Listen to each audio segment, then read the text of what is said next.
ரொம்ப முக்கியமா அன்பு அண்ணன் ஆட்டோ பூபதி அண்ணனுக்கு இந்த நேரத்தில் நன்றி சொல்லணும். ஏன்னா அவர் வந்து இங்க இருந்துகிட்டு எங்க ஊர்ல வந்து கேஸ் போடுறாருன்றேன். ராமநாடு இங்கே சிவகங்கை அறந்தாங்கி புதுக்கோட்டை தஞ்சாவூர் அந்த ஏரியாவில் வந்து கேஸ் போடுறாருங்க. அவர் என்ன செய்யறது, நல்ல ஒரு விஷயத்துக்காக கேஸை போட்டார். நல்ல விஷயம் தான்.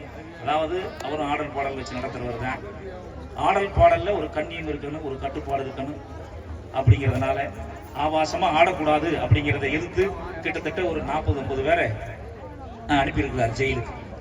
அப்படிப்பட்ட நல்ல மனுஷன். அப்படிப்பட்ட ஒருத்தர் எங்களுக்கு ஃபோன் பண்ணி நீங்க ஒரு நிகழ்ச்சி பண்ணணும்னு விரும்புறாங்க, நீங்க வரணும் கேட்ட உடனே, ஐயா முதல் முறையா எங்களுக்கு தருமபுரி பக்கம் கூப்பிடுறீங்க, இந்த பக்கம் நாங்க வந்ததே இல்லை, எங்களுக்கு எவ்வளவு கொடுத்தாலும் சரி நாங்க வந்து நிகழ்ச்சி பண்ணி தரணும்னு சொல்லி இந்த நேரத்தில் வந்திருக்கிறோம். இந்த நேரத்தில் எங்களை அறிமுகம் செய்து தரகு பார்த்து கொண்டிருக்கின்ற அன்பு அண்ணார் ஆட்டோ பூபதி அவர்களுக்கு இந்த நேரத்தில் நன்றி நன்றி நன்றி கலந்த வணக்கம்.